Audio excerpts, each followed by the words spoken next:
আসসালামু আলাইকুম। তো আজকের আমাদের আলোচ্য বিষয়টা হচ্ছে simple problems involving profit and loss.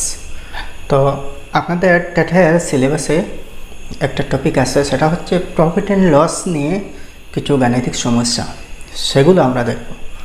তো প্রফিট অ্যান্ড লস আসলে আমরা কোথায় পাই? আসলে প্রফিট অ্যান্ড লস বা লাভ ক্ষতি, প্রফিট হচ্ছে লাভ, যার আরেকটা নাম হচ্ছে গেইন, আর ক্ষতি লস। ঠিক আছে? তো এই লাভ ক্ষতি আমরা যখন ব্যবসায় জড়িত হই তখন লাভ ক্ষতির প্রশ্ন আসে। বিশেষ করে আমরা ব্যবসা করতে গেলে কি হয়, কম মূল্যে কোনো একটা বস্তু কিনি আর তা একটু বেশি মূল্যে বিক্রয় করি, তখন আমাদের প্রফিট আসে বা লাভ হয়। সিমিলারলি যদি তার রিভার্স হয়, তার মানে যদি আমরা যে মূল্যে কোনো একটা বস্তু কিনলাম সেই মূল্য থেকে কম মূল্যে যদি আমাদের বিক্রি করতে হয়, তখন আমাদের কি হয়, লস হয়, মানে ক্ষতি হয়। তো সেই লাভ loss, that means profit and loss, সেই সম্পর্কিত কিছু গাণিতিক সমস্যা আমরা আজকে দেখব। তো প্রথমে আসছে দেখুন প্রফিট। প্রফিট বা সেটাকে গেইনও বলে, ওর গেইন বাংলা সেটাকে বলে লাভ। তো লাভটা আমরা কিসের থেকে পাই? দেখুন, আমাদের একটা জিনিস আছে, একটা বস্তু আমরা কোনো না কোনো একটা মূল্যে ক্রয় করি, সেটা হচ্ছে ক্রয় মূল্য, বাংলা ইংলিশে বলে কি, পারচেজ কস্ট, বা সেটাকে আমরা শর্টকাট কস্ট বলি, কস্ট। আর যে মূল্যে সেটা আমরা বিক্রয় করি সেটা হচ্ছে সেল প্রাইস বা বিক্রয় মূল্য। তো যখন বিক্রয় মূল্য বা সেল প্রাইস বেশি হবে, তখন অবভিয়াসলি আমাদের কী হবে, লাভ হবে। তো এটাকে আমরা সেল প্রাইস, তো is equal to profit is equal to sell price, sell price, বা সেটাকে শর্টকাট আমরা বলবো কি, এসপি। আমরা কিন্তু প্রবলেম সলভ করতে আমরা কি লিখব, এসপি, এরকম শর্টকাট এসপি লিখব না। আচ্ছা, sell price minus cost price, cost price মানে হচ্ছে সিপি। কস্ট প্রাইসকে আমরা শর্টকাটভাবে কী লিখব, সিপি লিখব না। সেল প্রাইস মানে হচ্ছে বিক্রয় মূল্য,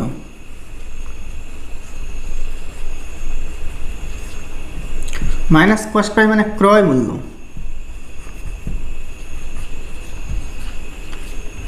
ক্রয় মূল্য, ঠিক আছে।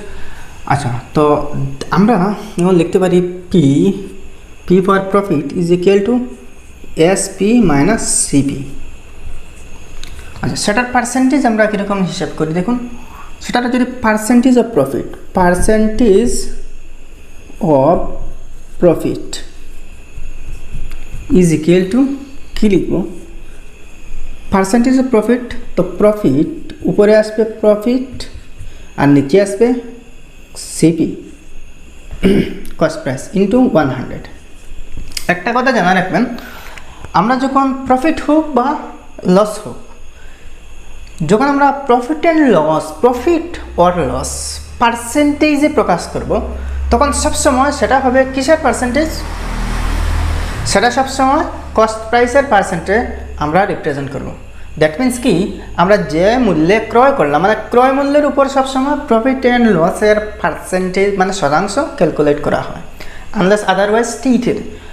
অথবা অন্যথায় কি বলা থাকবে, অন্যথায় কি সেটা বলে দেবে কোয়েশ্চনে, যে সেটা হয়তো সেল প্রাইস মানে বিক্রয় মূল্যের উপর আপনার প্রফিট কত হলো অথবা লস কত হলো সেটা বলে দেবে। যদি বলা না থাকে তাহলে সবসময় আপনি এই কস্ট প্রাইস অর্থাৎ ক্রয় মূল্যের উপর প্রফিট আর লসের পার্সেন্টেজ ক্যালকুলেট করবেন, ঠিক আছে। নেক্সট হচ্ছে এটা প্রফিট, আমরা লস ধরলাম, লস LOSS লস বা, আচ্ছা লস সবসময় আমরা কি করব, আচ্ছা ওটা আমরা লিখি লস, লস, ঠিক আছে, ইজ ইকুয়াল টু সিপি মানে cost price, cost price minus sell price মানে এসপি। কস্ট প্রাইস হচ্ছে মানে কস্ট প্রাইস মানে কি, সিপি, আমরা জানি কস্ট প্রাইস মানে সিপি। তো তার বাংলা হচ্ছে ক্রয় মূল্য,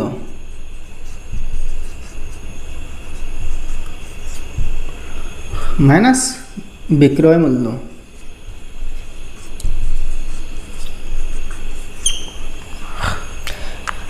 একটা জিনিস দেখুন, যদি কস্ট প্রাইস মানে ক্রয় মূল্য আমার বিক্রয় মূল্য থেকে বেশি হয়, তার মানে কি সেটা অবভিয়াসলি বাই লস হবে না। আচ্ছা, তো loss L equal to CP minus SP.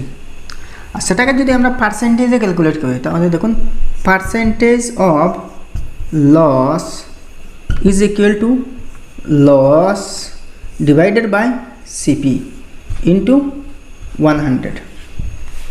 আমরা সবসময় কী করব, কস্ট প্রাইসের উপরেই প্রফিট লস ক্যালকুলেট করব না।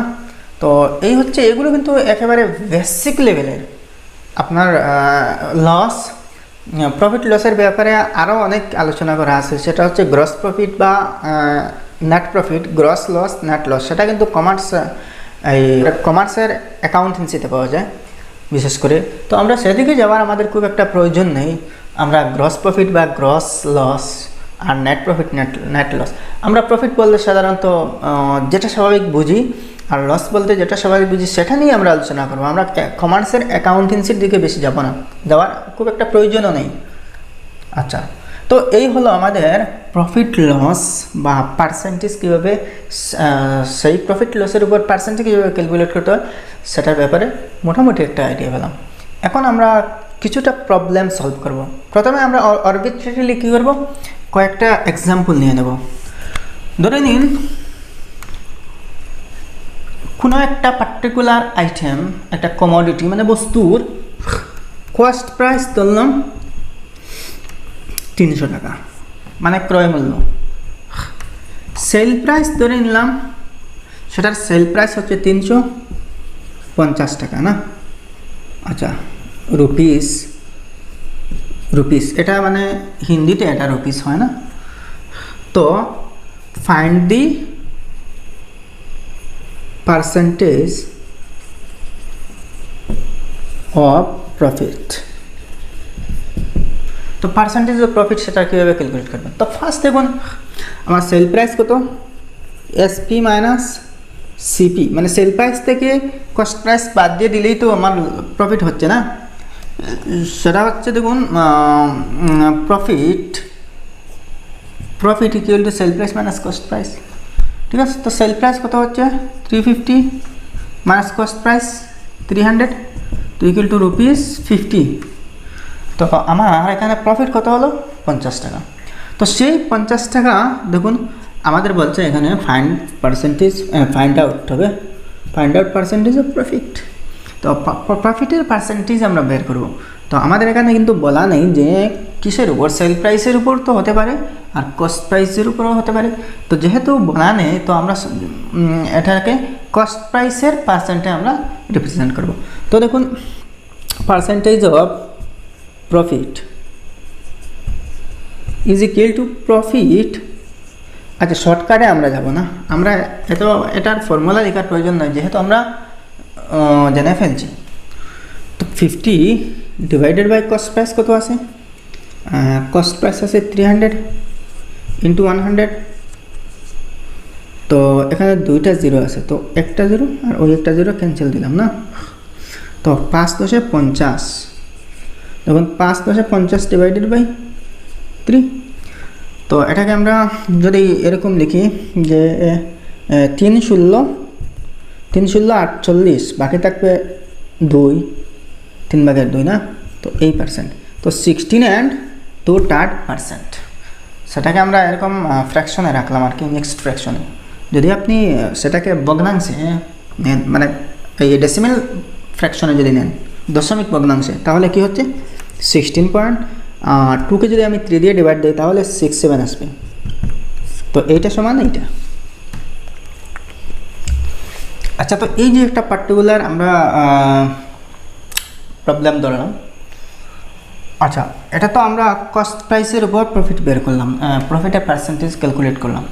আচ্ছা, ধরে নিন আমাকে বললো find out percentage of profit on SP, মানে সেল প্রাইসের উপর। তাহলে কী করবো দেখুন, সেল প্রাইসের উপর যদি পার্সেন্টেজ বের করি তাহলে কত হয়।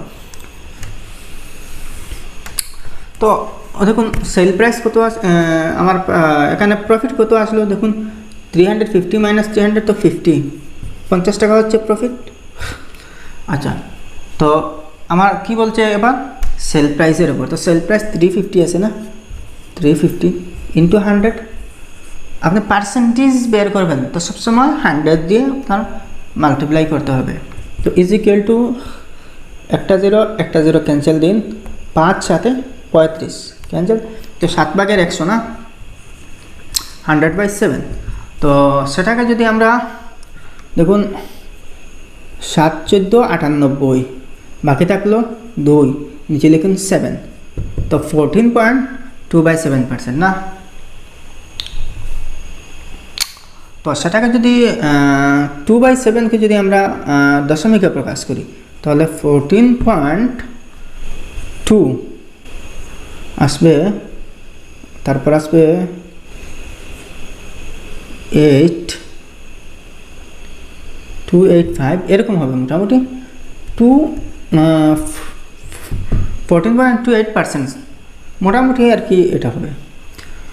তো দেখুন একটা জিনিস, সেল প্রাইসের উপর যখন আমরা পার্সেন্টেজ ক্যালকুলেট করলাম তখন কস্ট প্রাইসের উপর যে ক্যালকুলেশন হয়েছিল তার থেকে কম হচ্ছে। তো সেটা কম হচ্ছে না বেশি হচ্ছে সেটা আমার দেখার খুব একটা বিষয় নয়। আমার দেখার বিষয়টা আসলে হচ্ছে কি, আমরা যখন মানে কিসের উপর আমরা প্রফিট লস ক্যালকুলেট করব, যদি বলা থাকে, যদি বলে দেয় কোয়েশ্চনে তাহলে তো যেটার উপর বলবে সেটার উপর বের করব। আর যদি কিছু বলা থাকে না, এই ব্যাপারে সাইলেন্ট থাকে কোয়েশ্চন, তাহলে আমরা সবসময় কস্ট প্রাইসের উপর ক্যালকুলেশন করব। এই তো ক্লিয়ার হয়েছে না?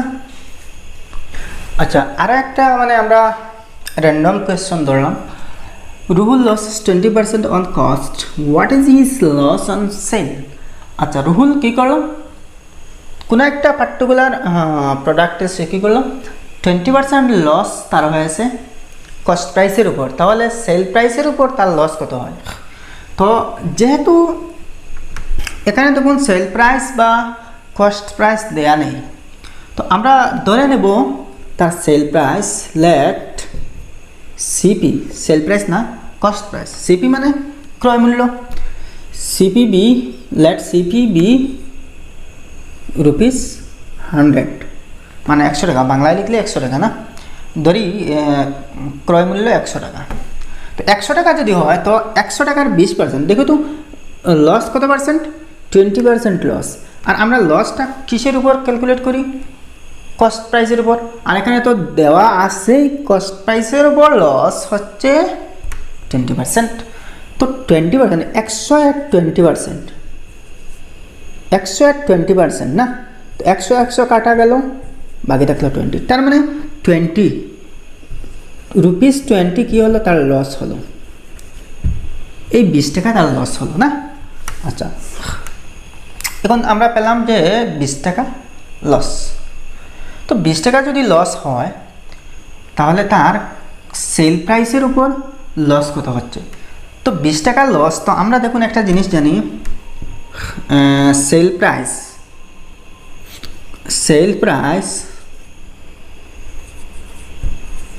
is equal to cost price plus loss। লসের ক্ষেত্রে দেখুন সেল প্রাইস হবে মাইনাস লস না, কস্ট প্রাইস মাইনাস লস। তার মানে কি, যখন লস হয়েছে ভাই তো তার তো কস্ট প্রাইস বেশি হবে, তার সেল তো কম হবে না, সেল প্রাইসটা বিক্রয় মূল্য কম হবে নিশ্চয়, যেহেতু তার লস হয়েছে। তো সেল প্রাইস আমরা বের করব কস্ট প্রাইস থেকে লস মাইনাস করে, তো কস্ট প্রাইস কত হয়েছে 100 না, তো কস্ট প্রাইস 100 না, তো লস কত হলো 20, তো 80। তো দেখুন এখানে ₹80 হচ্ছে তার সেল প্রাইস, সেল প্রাইস কত হচ্ছে 80 টাকা।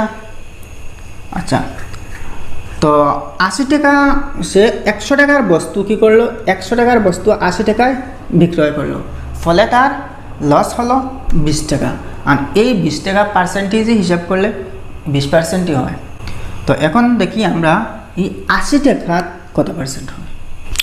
80 টাকা 20 টাকা লস, 20 টাকা না ভাই? তো 80 টাকা লসটা 20 টাকা 20/80 ইন্টু 100। 80 টাকায় যদি লস 20 টাকা হয় তাহলে 100 টাকায় কত হবে? একটা জিরো কাটলাম। আচ্ছা 2 4 * 80 আর 4 25 * 100 তো equal to 25% loss on SP. ওটা সেল প্রাইসের উপর তার লস কত? 25% হচ্ছে। ঠিক আছে, বোঝা গেছে না? আচ্ছা ভাই, এখন মনে করেন কোয়েশ্চনটা এখানে রাহুল লসেস 20% অন কস্ট। যদি লসেস না হলে বলতো gains, Rahul gains 20% on cost. What is his gains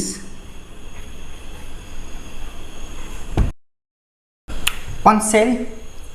দেখুন আগে আমার লস ছিল, এখন কিন্তু গেইনস মানে প্রফিট। দেখুন গেইন এখানে বার হিসেবে ইউজ হয়েছে, কিন্তু প্রফিটটা বার না, এটা নাউন হিসেবে। আমি কিন্তু বুঝবার জন্যে এরকম লিখছি, ঠিক আছে? তো আমরা দেখুন এখানে গেইনস তো দেওয়া আছে, তো আমরা দেখুন কস্ট প্রাইসটা তো আমাদের জানা নেই, সেল প্রাইসও জানা নেই, শুধু আমাদের পার্সেন্টেজ দিয়ে দিয়েছে যে 20% অন কস্ট, তার কি প্রফিট। তো দেখুন আমরা ধরি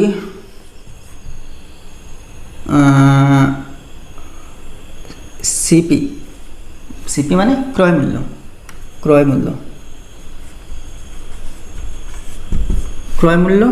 100 টাকা। ক্রয় মূল্য আমরা কত ধরলাম? 100 টাকা। তো দেখুন ক্রয় মূল্যের উপর তার 20% না, ক্রয় মূল্য যদি 100 টাকা হয় আর এখানে অন কস্ট, তার মানে ক্রয় মূল্যের উপর 20%, তাহলে কি হচ্ছে দেখুন 100 টাকাতে 20% না, তো 100 কাটা গেল, থাকলো 20। তো এই 20 টাকা হচ্ছে তার প্রফিট। তো তার প্রফিট হচ্ছে ₹20, মানে 20 টাকা তার প্রফিট হচ্ছে। আচ্ছা, এখন আমরা দেখব তার সেল প্রাইস কত হয়। দেখুন আমরা sell price SP equal to কী হয়? CP plus profit. তো সেল প্রাইস হয় না, আমার যে মূল্যে আমি ক্রয় করেছিলাম আর যে টাকাটা আমি লাভ হিসেবে পেয়েছিলাম, সেই দুইটা মূল্য, সেই দুইটা ফিগার যদি আমি কি করি, যোগ করি, তাহলে আমরা কি আসবে? সেল প্রাইস আসবে, তাই তো? তো আমার সিপি কত? আমি সিপি 100 টাকা দিলাম, ধরুন সিপি বা ক্রয় মূল্য 100 টাকা ধরেছিলাম, প্লাস প্রফিট আমার কত হচ্ছে? 20 টাকা। তো টোটাল হচ্ছে 120 টাকা। তো 120 টাকা কি? এই 120 টাকা হচ্ছে আমার সেল প্রাইস, মানে বিক্রয় মূল্য। তো এখন দেখুন অন কস্ট 20% হয়েছে না, তো বিক্রয় মূল্যের উপর কত পার্সেন্ট হবে? বিক্রয় মূল্য তো আমরা এখন জেনে গেছি ভাই, আমরা ক্যালকুলেট করেছি 120 টাকা হচ্ছে তার বিক্রয় মূল্য, আর তার আমরা প্রফিটও তার বের করে নিয়েছি। প্রফিট কত টাকা? 20 টাকা। তো দেখুন এখন 120 টাকায় আমার তো কি বলছে? হিজ গেইনস অন সেল, মানে সেল প্রাইস, আমার সেল প্রাইস 120 টাকা। তো 120 টাকায় যদি 20 টাকা হয়, তো 100 টাকায় কত হবে? 120 টাকা না, 120 টাকায় যদি 20 টাকা, 120 টাকা কেন? আমি তো সেল প্রাইসের উপর ক্যালকুলেট করবো এখন, আর সেল প্রাইস আমি বের করেছি cost price plus profit. Sell price হচ্ছে 120 টাকা। তো 100 টাকায় কত হয়? তো একটা শূন্য কাটলাম, 2 × 6 = 12, ঠিক আছে? আর 6 দিয়ে এখন 100কে ভাগ দেবো, তো 6 16 96, বাকি থাকলো 4, তো 4/6 হচ্ছে না। তাকে যদি আরও সিম্পল করি তাহলে কি হচ্ছে? 2 3 * 6, না 2 2 * 4, 2 3 * 6, তাহলে 2/3 হচ্ছে 16 and 2/3%, অর্থাৎ তার গেইন সেল প্রাইসের উপর তার গেইন হচ্ছে 16.2% বা সেটাকে যদি আমরা দশমিক ভগ্নাংশে নেই তাহলে হবে 16.3 দিয়ে 2কে আমরা যদি ডিভাইড দিই তাহলে 6-7 হবে অ্যাপ্রক্সিমেট 6-7%. তো 16.67% or 16.2%. নেক্সট কোয়েশ্চনটা হচ্ছে দেখুন, by selling a shirt for ₹247.50 a cloth merchant earns a profit of 12.5%. The cost of the shirt is A ₹210, B ₹224, C ₹220 and D ₹225. তার অর্থ কি? একজন বণিক, মার্চেন্ট মানে হচ্ছে বণিক, ব্যবসায়ী, একজন ব্যবসায়ী কী করলো, একটা শার্ট, পার্টিকুলার একটা শার্ট সেলিং, দেখুন এখানে মানে বিক্রয় করে 247 টাকা 50 পয়সা বিক্রয় করে কী করলো, 12.5%, 12.5 মানে 12 আর আধা মানে 12.5% কী করলো, প্রফিট পেল, লাভ পেল। তো the cost of this shirt is, মানে ওই শার্টের ক্রয় মূল্যটা কত হবে? এখানে 4টা অপশন দেওয়া আছে, 210 টাকা, 224 টাকা, 220 টাকা আর 225 টাকা। এই 4টার মধ্যে কোনটাই অপশন কারেক্ট হবে? তো আমরা প্রথমে দেখব, দেখুন বাই সেলিং এ শার্ট, তো এখানে আমরা দেখুন সলিউশনে দেখব সেলিং, এটা মানে বাই সেলিং এ শার্ট, তো তার মানে কি, এটা হচ্ছে সেল প্রাইস না? তো সেল প্রাইস মানে এসপি ইজ 247.50। দেখুন এখানে রুপিস টুপিস আমরা লিখবো না, যেহেতু আমরা শর্টকাট করছি না, শর্টকাট সলভ করতে যাচ্ছি, তো আমরা এখানে রুপিস টুপিস বা টাকা টুকা এখানে লিখবো না, জাস্ট বুঝবার জন্যে। যেহেতু ওটা যদি একাডেমিক কোর্সের হতো, যেমন কোনো পার্টিকুলার ক্লাসের ম্যাথমেটিক্স করানো হতো, তাহলে রুপিস এরকম দিতে হতো, নইলে ভুল হবে। তো প্রফিট পার্সেন্টেজে দেওয়া আছে, দেখুন প্রফিটটা পার্সেন্টেজে দিয়েছে, প্রফিট পি 12.5% মানে 12.5%। তো এখানে আসলে দেওয়া নেই যে কত পার্সেন্ট, কিসের উপর পার্সেন্টেজ, যেহেতু দেওয়া নেই, তো আমি আগে বলছি যে যদি আমরা প্রফিট লস কিসের উপর ভিত্তি করে পার্সেন্টেজ করা হবে যদি বলা না থাকে, তাহলে আমরা সেটাকে কস্ট প্রাইসের উপর ধরে নেব না। তো আমাদের এখানে সেল প্রাইস দেওয়া হয়েছে, কস্ট প্রাইস দেওয়া নেই, আর কোনো ইনফরমেশন তো আমার নেই এখানে, শুধু দুটাই ইনফরমেশন আমাদের আছে। একটা হচ্ছে সেল প্রাইস দেওয়া আছে 247 টাকা 50 পয়সা, আর প্রফিটটা দেওয়া আছে শতাংশে 12.5%, ঠিকই আছে। আচ্ছা, তো আমাদের এখানে কস্ট প্রাইসটা বের করতে হবে। তো আমরা দেখুন কস্ট প্রাইস বের করার জন্য কী করি, অ্যাকচুয়ালি দেখুন এই জিনিসটা তো আমার পার্সেন্টেজে, যদি সেটা পার্সেন্টেজে না বলে যদি একটা ফিগার দিয়ে তো শুধু যে প্রফিট অত টাকা দিয়ে দিত, তাহলে তো আমি ডাইরেক্ট কী করতাম, 240 যেহেতু সেল প্রাইস থেকে প্রফিট যদি আমি মাইনাস করে নিই, তাহলে তো আমার বাই কস্ট প্রাইস মানে ক্রয় মূল্য আসবে না। আমি একটা জিনিস বেচলাম 30 টাকা, এটাতে আমার লাভ হয়েছে 5 টাকা, তো সেটা আমার আসলে কত টাকায় আমার ক্রয় করেছিলাম, তার মানে 30 টাকা বেচায় যদি আমি 5 টাকা লাভ করি, তাহলে কি হতো, সেটা 30 থেকে 5 বিয়োগ করে আমি 25 পেতাম, আর ওই 25টাই তো আমার ক্রয় মূল্য। তো এখানে কিন্তু এরকম মানে এখানে শুধু প্রফিটটা পার্সেন্টেজে দেওয়া আছে, তো সেটা আমরা কেমনে বের করি? তো আমরা প্রথমে ধরবো কস্ট প্রাইস ধরবো, সিপি আমরা কত ধরবো, 100 মানে 100 টাকা ধরবো। আচ্ছা, তো 100 টাকায় এখন দেখুন পার্সেন্টেজে দেওয়া আছে না 12.5%, তো 100 টাকায় যদি 12.5% হয়, সরি দেখুন একটা জিনিস হচ্ছে, আমরা কস্ট প্রাইস কত ধরলাম, 100 টাকা ধরলাম। তো একটা বস্তুর যদি কস্ট প্রাইস 100 টাকা হয়, তাহলে সেল প্রাইস কত হবে? দেখুন আমরা জানি, দেখুন sell price equal to SP is equal to CP plus profit না, প্রফিট। তো sell price CP plus profit, ঠিক আছে, এটা জানলাম না। তো এখানে আমরা সিপি ধরলাম কত, 100 টাকা। তো তার মানে এখানে দেখুন পার্সেন্টেজটা তো আমার কস্ট প্রাইসের উপর হবে না, তো কস্ট প্রাইস যদি 100 টাকা হয়, তো তার 12% কত হচ্ছে, দেখুন 12.5%। তো দেখুন 12.5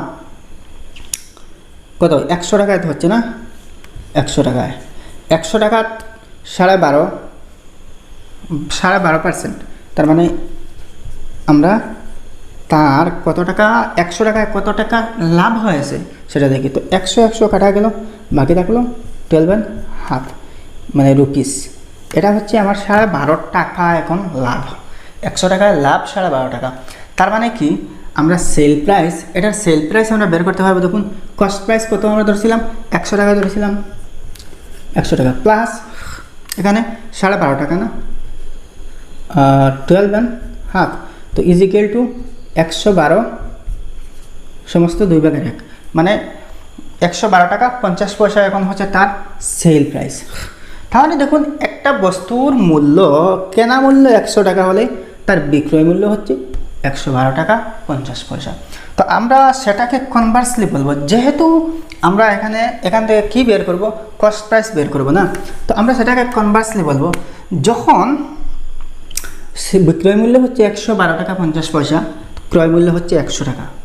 ব্যাপারটা বুঝুন, 112 টাকা 50 পয়সা বিক্রয় মূল্য হওয়াতে ক্রয় মূল্য 100 টাকা। তো বিক্রয় মূল্য 247 টাকা 50 পয়সা যখন, তখন ক্রয় মূল্য কত হবে? সেটা কিন্তু ঐকিক নিয়মে চলে গেছে ভাই, ঐকিক নিয়মে চলে গেছে। কেমনে দেখুন, 112 টাকার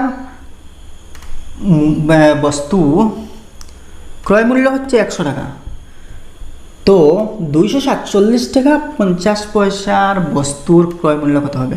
তো সেটা অবভিয়াসলি এরকম হবে না, 100 ডিভাইডেড বাই 112.5 ইন্টু 247.50। তো সেটাকে আমরা এরকম লিখতে পারি 1/2। ঠিক আছে, 1/2 লিখলাম না। আচ্ছা, তো এখান থেকে বেরিয়ে আসবে। দেখুন একটা জিনিস, আমরা এখানে আরেকটা জিনিস কিছু ভালো করে বুঝে নিন। সেটা হচ্ছে দেখুন, যখন এখানে প্রফিট মানে লাভ হয়েছে সেটা দিয়েছে, আর আমাদের দেখুন এখানে সেল প্রাইস দিয়েছে। তো লাভ যখন হয়েছে ভাই, কস্ট প্রাইস তো সেল প্রাইস থেকে কম হবে না। তো কম যদি হতে হয় তাহলে দেখুন 112 টাকা 50 পয়সার নিচে লিখবেন, উপরে 100 টাকা লিখবেন। আর যদি সেটাকে উল্টাউল্টি করে দেন, যদি 100 নিচে আর 112 টাকা 50 পয়সা উপরে দেন, তাহলে সেটার থেকে আরও বেড়ে যাবে, ভুল হবে। ঠিক আছে, আচ্ছা, তো আমরা সেটাকে দেখুন অন্যভাবে, এই যে ওটা মিশ্র ভগ্নাংশ আছে, অপ্রকৃত ভগ্নাংশ আমরা নিয়ে দেব। তো ইজিক্যাল টু 100 আমরা লিখব, ডিভাইডেড বাই 112কে আমরা যদি অপ্রকৃত ভগ্নাংশে নিই তাহলে 200 225, 2/225 হচ্ছে না, 225 2/225 পূরণ, তখন 247 না। আচ্ছা, তো 495 হচ্ছে, 495 ডিভাইডেড বাই 2 হচ্ছে। আচ্ছা, এখন সেটাকে আমরা মুছে দিই এখানে। তো দেখুন 100 ডিভাইডেড বাই 225, ওই 2টা উপরে যাবে, ইন্টু 2 ইন্টু 495 ডিভাইডেড বাই 2, তো 2 ক্যান্সেল না।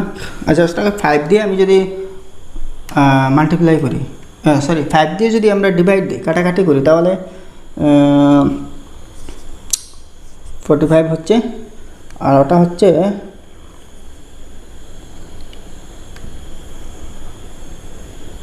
99।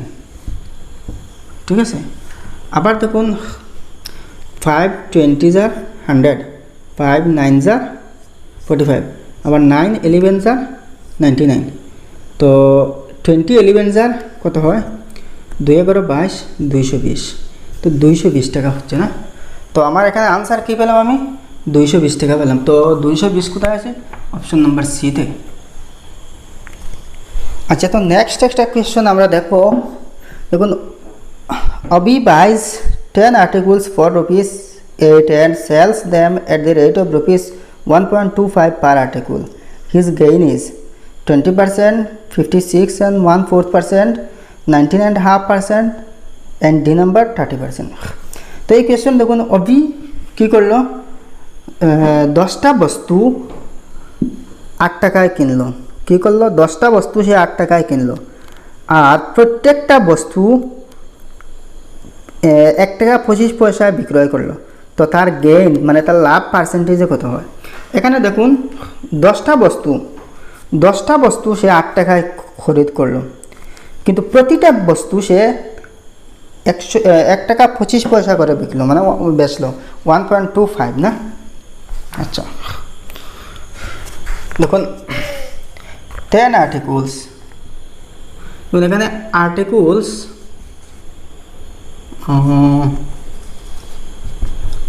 10টা আর্টিকেল।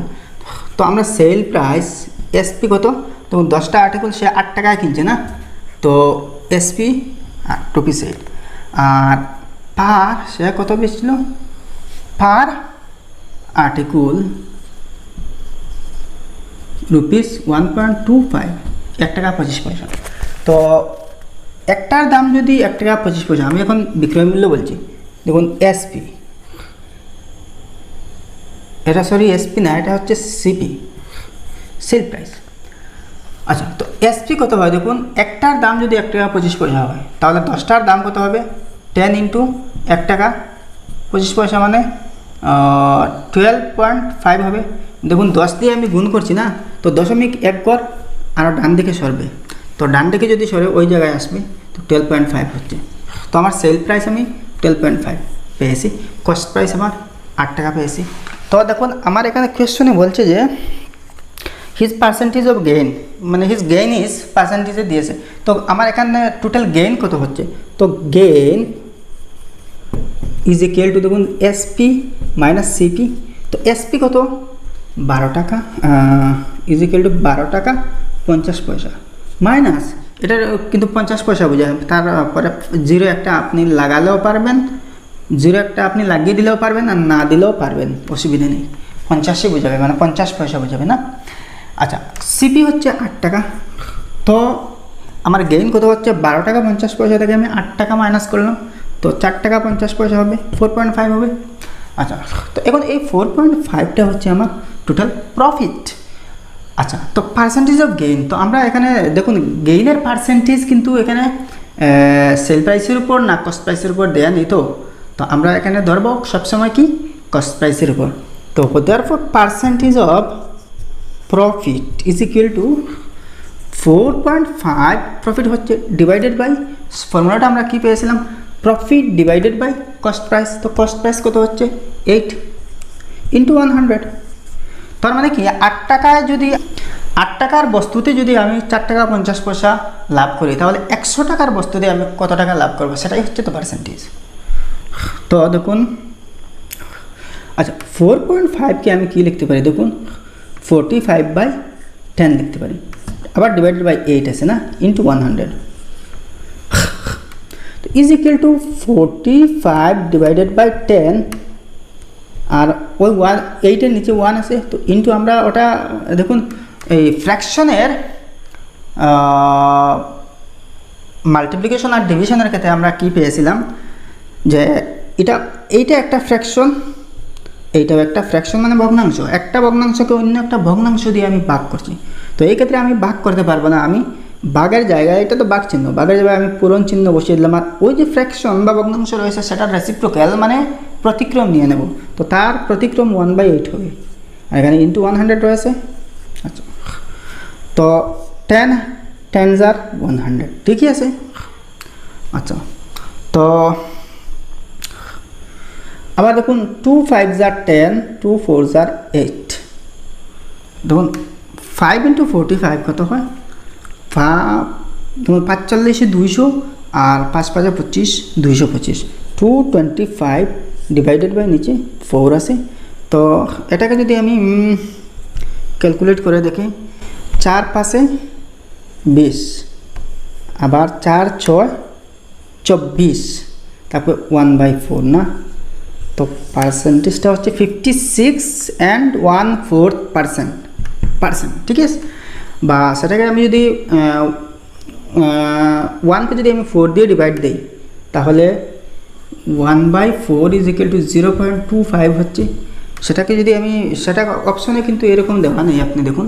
তো অপশনে যখন দেওয়া নেই তখন আমরা অপশনে এই অপশনটা রয়েছে দেখুন 56 and 1/4 কত নম্বর অপশনে রয়েছে 56 and 1/4 বি নম্বর অপশন। তো বি নম্বর অপশনটাই কারেক্ট। আচ্ছা, এটা যদি আমি দশমিক ভগ্নাংশে নেই তাহলে কী হবে 56.25%। আপনার যদি দশমিক ভগ্নাংশের অপশনে দেওয়া থাকে তাহলে তো এটাই হবে, আর যদি এরকম ফ্র্যাকশনে দেওয়া থাকে তো এরকম ওটাই হবে।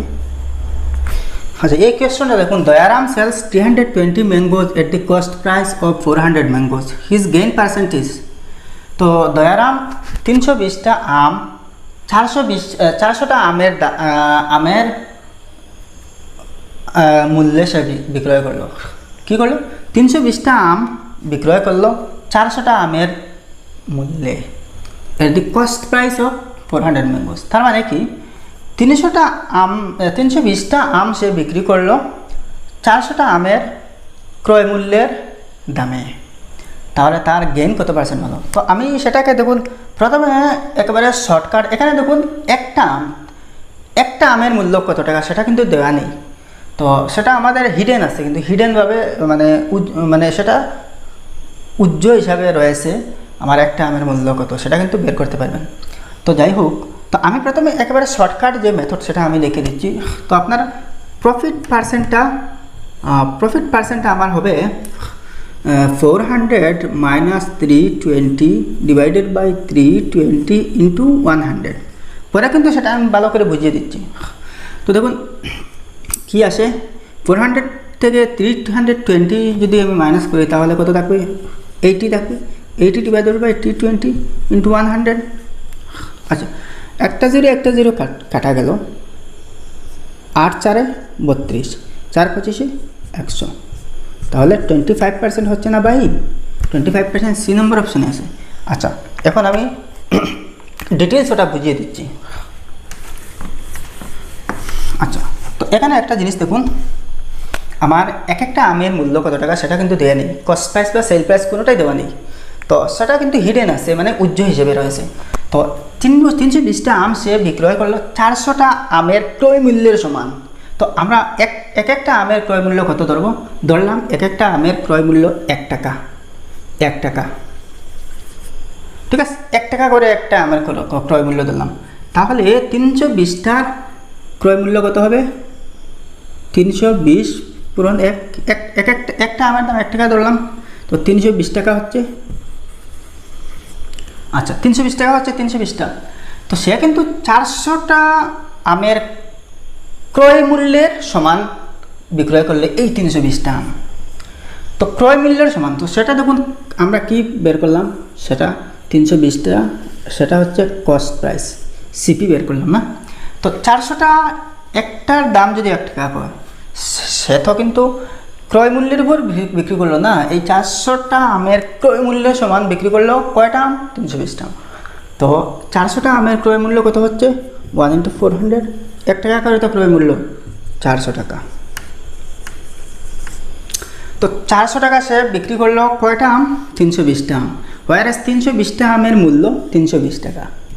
যদি 1 টাকা করে হয় 320টা আমের মূল্য 320 টাকা, আর এই 320টা আম সে 400টা আমের ক্রয় মূল্যের সমান বিক্রি করলো। তো 400টা আমের ক্রয় মূল্য 400 টাকা।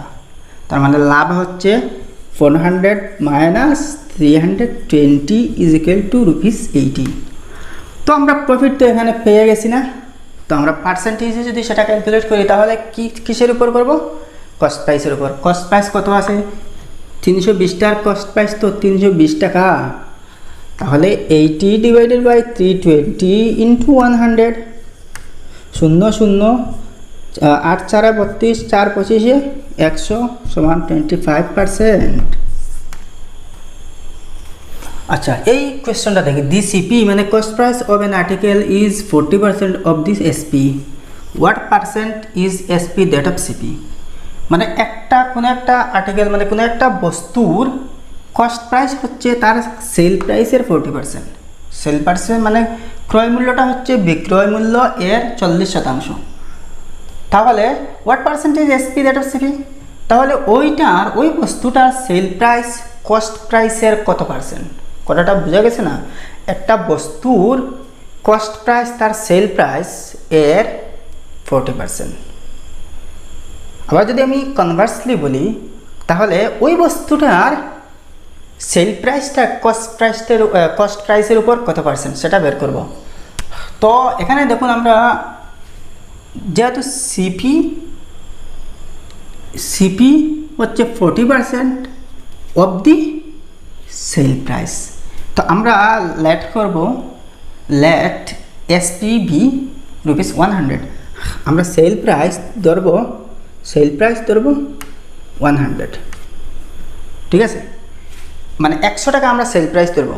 তো সেল প্রাইসের 40% হচ্ছে তার কস্ট প্রাইস। তার মানে কি 100 টাকার 40% মানে তো 40 টাকা না? 100 টাকার 40% তো 40 হয় না? 40 টাকা। তার মানে কি বস্তুটার কস্ট প্রাইস হচ্ছে 40 টাকা যদি সেল প্রাইস 100 টাকা হয়।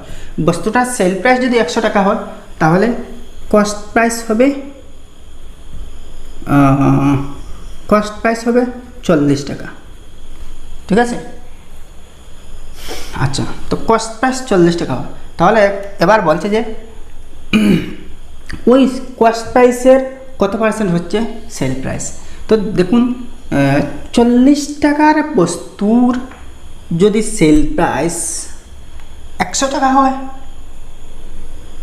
তো সেটা 100 টাকার বস্তুর সেল প্রাইস কত হবে? মানটা বুঝছেন? কস্ট প্রাইস এখানে 40 টাকা।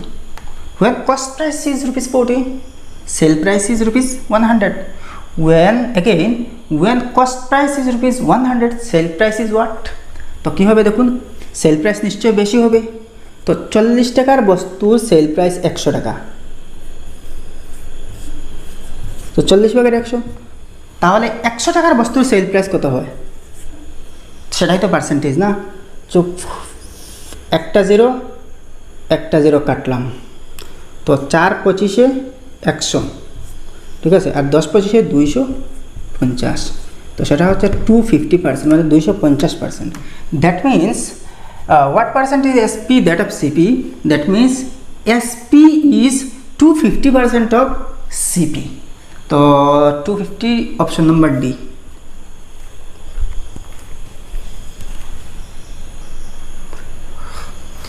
এই কোয়েশ্চনটা দেখি। দেখুন, Arjun sold 20 toys for rupees 60 and gained 20%. How many toys did he buy for rupees 60? তো অর্জুন 20টা খেলনার পুতুল, টয়স মানে খেলনা না, 20টা খেলনা 60 টাকায় কিনলো। কী করলো? 20টা খেলনার বস্তু 60 টাকায় কিনলো, আর তাতে সে 20% লাভ করলো। তো তার হাতে এখন 60 টাকা আছে। তো এই 60 টাকায় সে কয়টা খেলনার পুতুল পাবে, মানে একই মূল্যে? তো আমরা এখানে দেখুন, কয়টা টয়? 20টা টয়। কত টাকায় কিনলো? 60 টাকায় কিনলো। আচ্ছা, তো 20টা টয়েসের দাম যদি 60 টাকা হয়, ঠিক আছে, আর সে এতে কী করলো? 20% লাভ করলো। তো আমরা এখন দেখি 20টা টয়ের দাম 60 টাকা না? তো টোটাল সে কী করলো? সে মানে সেল করলো, মানে বিক্রয় করলো। তো আসলে তার কিনা দামটা কত ছিল সেটা আমরা বের করবো না? তো দেখুন, কোনো একটা বস্তু আমরা ক্রয় মূল্য ধরলাম 100 টাকা না? সিপি আমরা ধরে নিলাম, সিপি এখানে কস্ট প্রাইস নেই, তো 100 টাকা ধরলাম। আচ্ছা, তো সে যেহেতু 20% লাভ করলো, তো 100 টাকার 20% কত টাকা হবে? 100 টাকার 20% মানে 20 টাকাই হয় না? 20 টাকাই তো হয়। 100 টাকার 20% মানে 20 টাকা। তো এখানে তার লাভ কত হচ্ছে? লাভ 20 টাকা। লাভ তার কত হচ্ছে? 20 টাকা হচ্ছে। তো দেখুন, কস্ট প্রাইস যদি 100 টাকা হয় আর লাভ মানে প্রফিট যদি 20 টাকা হয়, তাহলে সেল প্রাইস কত হচ্ছে? এসপি হচ্ছে দেখুন কস্ট প্রাইস প্লাস প্রফিট, মানে ক্রয় মূল্য প্লাস লাভ। তো 100 টাকার লাভ 20 টাকা, 120 টাকা হচ্ছে। তো সেল প্রাইস কত হচ্ছে? 120 টাকা। এখন দেখুন, এখানে সেল প্রাইস হচ্ছে 60 টাকা। তো যে বস্তুর সেল প্রাইস 120 টাকা হয় সেই বস্তুর কস্ট প্রাইস হয় 100 টাকা। হ্যাঁ, 120 টাকা মূল্যে বিক্রয় মূল্য বস্তুর কি 120 টাকা বিক্রয় মূল্য বস্তুর ক্রয় মূল্য হচ্ছে 100 টাকা। তাহলে 1 টাকা বিক্রয় মূল্যের বস্তুর ক্রয় মূল্য কত হবে? 120 ভাগের 100 হবে। কারণ দেখুন ক্রয় মূল্য আমার নিশ্চয় কম হবে, কারণ সেখানে গেইন মানে লাভ আছে। আর আমি বড় সংখ্যাটা যদি নিচে লিখি আর ছোটো সংখ্যা উপরে লিখি তাহলে তো নিশ্চয় সেই ফিগারটা কমবে না, সেই সংখ্যাটা কমে আসবে, ছোটো হয়ে আসবে। আর আমাদের এখানে কস্ট প্রাইস যখন আমরা বের করব সেটা কিন্তু সেল প্রাইস থেকে কম হবে। তো 120 টাকা বস্তুর ক্রয় মূল্য যদি 100 টাকা হয় তাহলে 60 টাকা বস্তুর ক্রয় মূল্য কত হবে সেটা 60 দিয়ে পূরণ না করলে বুঝবেন না। তো 60 2 120 আর 2 50 100, তার মানে 50 টাকা। তো এটা হচ্ছে সিপি। তো আমরা কি বের করতে যাচ্ছি সেটা দেখুন, কোয়েশ্চনের লাস্ট সেন্টেন্সটা পড়বো, how many toys did he buy for rupees 60। তো 60 টাকায় সে কয়টা এরকম পুতুল কিনতে পারবে। তো আমার দেখুন 20টার মূল্য এখন ক্রয় মূল্য 50 টাকা, 20টার বিক্রয় মূল্য 60 টাকা। আমাদের এখন বিক্রয় মূল্য নিয়ে কোনো মাথা ব্যথা নাই, এই ক্রয় মূল্য দিয়ে আমরা এখন সলভ করব, ঠিক আছে। তো 20টা টয়েসের ক্রয় মূল্য হচ্ছে 50 টাকা। তো একটার কত টাকা হবে? 50/20, 0 কাটা মানে 2 ভাগের 5 টাকা না, অর্থাৎ 2.5 টাকা হচ্ছে 2.5 টাকা, মানে 2.5 টাকা, 2 টাকা 50 পয়সা। এখানে 5-এর পরে 0 একটা লাগিয়ে দিলেও পারবেন। তো 2 টাকা 50 পয়সা হচ্ছে একটা মূল্যের দাম, একটা টয়ের মূল্য। তো আমার 60 টাকায় কতটা কিনতে পারবো? দেখুন এখানে একটা জিনিস দেখুন, 2 টাকা 50 পয়সায় যদি আমি একটা খেলনা পাই তাহলে 60 টাকায় কয়টা পাবো? তো সেটা ঐকিক নিয়মে যদি যাই তাহলে দেখুন 2 টাকা 50 পয়সায় 2 টাকা 50 টাকায় একটা পাবো। তো 1 টাকায় কয়টা পাবো? তো 1 টাকায় ঐকিক নিয়মে যাচ্ছি 1/2.5। আর 60 টাকায় কয়টা পাচ্ছি? 60 টাকায় কয়টা পাচ্ছি সেটা হচ্ছে 1/2.5 × 60, ঠিক আছে। ওই যে রাশি যেটা সেটা সলভ করলে আমার আনসার বেরিয়ে আসবে। তো সেটা সলভ করে দেখুন 1/2.5, 1/2.5কে আমরা লিখতে পারি দেখুন × 60 না, তো 1/25/10 × 60, আচ্ছা ইজ ইকুয়াল টু দেখুন 1/25। আচ্ছা এটাকে এরকম লিখতে পারি, দেখুন 1কে আমরা 10 ভাগের 25 দিয়ে ভাগ করছি না, তো 1 ইন্টু ওটাকে মানে ভাগের জায়গায় ইন্টু দিলাম আর ওটার রেসিপ্রোক্যাল নিলাম 10/25 × 60। তো 5×12 = 60 আর 5×5 = 25 আর 5×2 = 10, 2×12 = 24, তো 24। তো আনসার আমরা কতটা পেলাম? 24 মানে 24। Answer B number option correct. বাই এটা আমার লাস্ট কোয়েশ্চন, সেটা হচ্ছে দেখুন, a dealer professing to sell at cost price uses a 900 kilograms weight for a kilogram, his gain percentage। তো তার মানে কি, একজন ব্যবসায়ী কী করে, সে সবসময় তার দ্রব্য সামগ্রী কী করে কস্ট প্রাইস মানে ক্রয় মূল্যের উপর বিক্রি করে, কি যে দামে সে কিনলো সেই দামে সে বিক্রয় করে। আচ্ছা কিন্তু সে কিন্তু ওজনে কম দেয়, সেটা তার ব্যবসা কোথায়? দেখুন একটা মানুষ যদি তার যে মূল্যে বস্তুটা ক্রয় করলো সেই মূল্যে যদি আবার বিক্রয় করে তাহলে তার তো আর লাভ হবে না। তো এখানে তার লাভটা কোথায়? দেখুন সে uses a 900 grams weight for a kilogram, 900 grams for a kilogram মানে 1 কিলো এর জায়গায় 900 গ্রাম ওজনে দেয়। তো তার মানে যে দাঁড়িপাল্লা যেটা ব্যালেন্স যেটা এমনভাবে সেট করা আছে যে 1 কিলো বস্তু সে বরাবর দেখাবে, কিন্তু অ্যাকচুয়াল তার ওয়েটটা ওজনটা হচ্ছে 900 গ্রাম। তো আমরা জানি 1000 গ্রামে 1 কেজি হবে, তো 900 গ্রামে নিশ্চয় 100 গ্রাম কম আছে।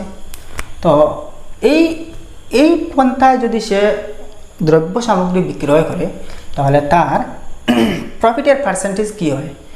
তো আমরা জানি দেখুন 1000 গ্রাম সমান 1 কিলোগ্রাম। এখানে দেখুন 1000 গ্রামের জায়গা সে 900 গ্রাম দিচ্ছে, তো তার মানে প্রফিট তো তার এখানেই ভাই। তো তার প্রফিটটা আমরা বের করি। প্রফিটটা কী হচ্ছে দেখুন, 1000 মাইনাস 900 সমান 100। তো 100 গ্রাম তার প্রফিট। অ্যাকচুয়ালি আমরা এখানে 100 গ্রাম, এখানে আমরা এগুলিকে টাকা হিসেবে ধরে নেব, ঠিক আছে? তো 1000 টাকার বস্তু সে 900 টাকার 900 টাকা অ্যাকচুয়ালি কাউকে সে যখন ওজন করে দেয় তখন 1000 টাকার বস্তু সে অ্যাকচুয়ালি 900 টাকার বস্তু সে দিচ্ছে, আর সে দেখাচ্ছে যে 1000 বস্তু সে 1000 টাকায় দিচ্ছে, আসলে 900 টাকার বস্তু সে 1000 টাকায় দিচ্ছে, এরকম বুঝতে হবে। তো তার অ্যাকচুয়াল দেখুন এই যে 900 টাকা তার কস্ট প্রাইস হচ্ছে, সে যখন কস্ট প্রাইসে দিচ্ছে তো 900 গ্রামের সে কী করছে, 900 গ্রামের মূল্য রাখছে, 900 গ্রামের মূল্য সে 1000 গ্রামের মূল্যের সমান রাখছে। তো কস্ট প্রাইস আমরা ধরবো 900, সেল প্রাইস আমরা ধরবো 1000। তো তার প্রফিট কী হয়? তো তার প্রফিট কী আসে? 100। তো পার্সেন্টেজটা আমরা ইজিলি ক্যালকুলেট করতে পারবো। দেখুন profit 100 divided by cost price 900 into 100, অর্থাৎ 900 টাকার বস্তুতে যদি সে 100 টাকা প্রফিট পায় তাহলে 100 টাকার বস্তুতে সে কত টাকা প্রফিট পাবে? তো দুটো শূন্য ক্যান্সেল না, তো 9/100 হচ্ছে, তো 9 দিয়ে 9 11 99, আর বাকি হলো 1/9। তো 11 and 1/9% আর profit percent 11 and 1/9। Option number C is correct. আচ্ছা দেখুন আজকের মতো এখানে ভিডিওটা শেষ করলাম। একটা ব্যাপার আমি বলে থাকি, দেখুন আপনারা সবসময় ম্যাথমেটিক্সে দেখুন শর্টকাট মেথডটা ইউজ করতে চান। আসলে শর্টকাট বলতে কিছু নেই, সব শর্টকাট হচ্ছে আপনার মাথায়, আপনার ব্রেইনে। আপনি সব যদি প্রবলেমটা বুঝতে পারেন মানে আর সলভ করার প্রসেসটা যদি আপনার জানা থাকে তাহলে আপনি যে কোনো মেথডে সলভ করতে পারবেন। তখন আপনার এরকম মেথডে সলভ করে এইরকম থেকে আপনি শর্টকাটে আপনার মাথায় অটোমেটিক শর্টকাট জিনিসটা চলে আসবে। কিন্তু আপনার যদি প্রসেসটা জানা না থাকে, এরকম প্রবলেম যদি বুঝতে না পারেন, আপনি যদি ল্যাঙ্গুয়েজ পড়ে আপনার যে বলছে কি আমার এখানে মানে ব্যাপারটা কী হচ্ছে, কারবারটা কী হচ্ছে সেটা যদি আপনি বুঝতে না পারেন তাহলে কোনো শর্টকাটে আপনাকে কাজ দেবে না। কারণ কি জানেন, কারণ এইরকম প্রত্যেকটা কোয়েশ্চন ডিফারেন্ট টাইপের হয়। তো প্রত্যেকটাতে আপনি কি শর্টকাট আপনি মুখস্থ করবেন না? না তো পারবেন না। তো এরকম হাজার প্রশ্ন হতে পারে, কোয়েশ্চন হতে পারে, হ্যাঁ সবটাই কিন্তু ডিফারেন্ট। কিন্তু সিমিলার এরকম আরেকটা কোয়েশ্চন যে আপনাকে এক্সামে দিবে বা এরকম ওটার মানে আপনি শর্টকাটটা মনে করে নিলেন, মুখস্থ করে নিলেন, আর সিমিলার একটা কোয়েশ্চন আপনার এক্সামে গিয়ে পাবেন সেরকম নাও হতে পারে, হওয়ার সম্ভাবনা খুবই কম। তো সবসময় দেখুন ম্যাথমেটিক্স শিখতে এরকম ওয়ার্ডস প্রবলেম এগুলো অ্যাকচুয়ালি অ্যারিথমেটিক টাইপের, বিশেষ করে কমার্সের সাথে রিলেটেড। তো দেখুন ভাই অঙ্ক তো অঙ্কই হয়, ম্যাথস তো ম্যাথই হয়, অ্যাকাউন্টেন্সি হোক, অ্যারিথমেটিক হোক, আর জিওমেট্রি হোক, আর অ্যালজেব্রা হোক, যে কোনো কিছুই হোক, ম্যাথস মানেই তো ম্যাথমেটিক প্রবলেম তো এগুলো। তো আপনারা সবসময় দেখুন একবার না হয় বারবার দেখতে থাকুন, বারবার চেষ্টা করুন, চেষ্টা করে প্রবলেম প্রথমে বুঝতে চেষ্টা করুন, তারপর সলিউশন করার উপায় খুঁজুন। আর এই ইউটিউবে বিভিন্ন ধরনের ভিডিওস আছে, আমার টেক্সট বুকও রয়েছে। আর বেশি শর্টকাট খুঁজতে যাবেন না, নইলে এক্সামে এমন শর্টকাট হবে না, 0 পাবেন, 0। আচ্ছা তো আজকের মতো শেষ করলাম, ধন্যবাদ।